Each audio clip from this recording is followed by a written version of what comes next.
బండి పెట్టుకొని ఆయిల్ పోసుకొని ఆయిల్ వేడెక్కాక తాలింపు గింజలు వేసుకోండి. పచ్చిపప్పు, కొంచెం కరివేపాకు వేసుకోండి. శనగకాయ గుళ్ళు పోసుకోండి. తర్వాత ఉల్లిపాయలు, పచ్చిమిర్చి, టమోటాలు వేసేసుకోండి. టమోటాలు వేసుకొని పసుపు వేసేసుకోండి. కొంచెం పసుపు, ఉప్పు, సరిపడా ఉప్పు కూడా వేసేసుకోండి.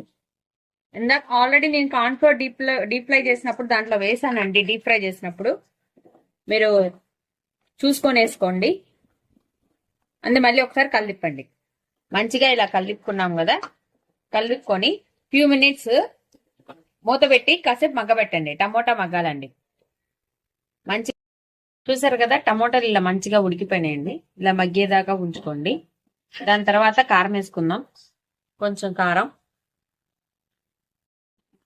గరం మసాలా కొంచెం వేసేసుకోండి. మంచిగా కలుపుకోండి. చిన్నులపాయ రెమ్మలు ఇలా పచ్చగా దంచుకొని దీంట్లో వేసేసుకోండి. వేసుకొని కలుపుకోండి. మళ్ళీ ఒకసారి వినాగర్ వేసేసుకోండి. మొత్తము కొంచెం వాటర్ పోసుకోండి. ఇది చూసారు కదా, ఇట్లా మంచిగా కలుపుకున్నానండి. కలుపుకొని కొంచెం వాటర్ అయితే పోసుకోండి. మధ్యలో లిక్విడ్ కొంచెము ఆ టమోటా ఫ్లేవర్ అంతా అనేది ఆ మిల్ మేకర్ కి, మనం వేయించుకున్న మిల్ మేకర్ కి పట్టాలి.